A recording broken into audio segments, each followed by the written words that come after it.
L'emigrazione friulana ha radici lontane, così come sono profonde le radici della nostra Università di Udine, l'Università dal Friul. L'Ente Friuli nel Mondo intende valorizzare questi valori identitari creati dalle comunità che da generazione in generazione hanno trasmesso la nostra cultura, le nostre radici. Sorte fin dal 1927, dal primo fogolar fondato in quel di Buenos Aires, ma dobbiamo ricordare anche i nuovi fogolar sorti e fondati da giovani presidenti che hanno visitato la nostra regione nei corsi di valori identitari, università, pure al convitto Paolo Diacono. Ricordo il fogolar Furlan di Monaco, di Apostoles in Argentina, Suracqua a Santa Fe, piuttosto l'ultimo di Nevada, Arizona. E quindi sono veramente dei messaggi importanti che l'Ente Friuli nel Mondo intende continuare a mantenere e valorizzare.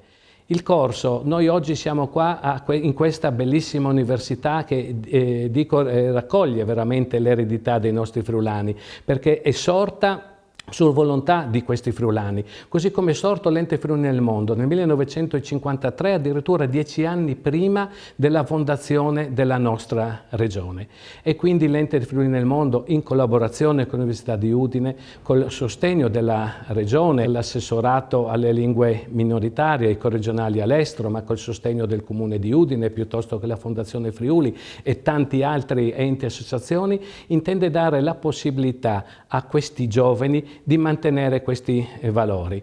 In collaborazione con anche l'API, la Confindustria, piuttosto che l'Associazione Italiana Cuochi e quant'altro, noi vogliamo dare questi corsi di imprenditorialità, ma anche di valori identitari. Ci saranno dei corsi di formazione sul campo, in modo che i nostri giovani, quando faranno questa bellissima esperienza, che è riservata a giovani laureati di primo e secondo livello, riceveranno dei crediti formativi, ci sarà una selezione, quindi saranno scelti una decina di ragazzi che potranno approfittare di questa bellissima esperienza per far sì di trasmettere anche a tutti i friulani che sono sparsi in tutti i 5 continenti, rappresentati da oltre 150 fogolars e furlans, quelli che sono i nostri legami con le generazioni sparse in tutto il mondo.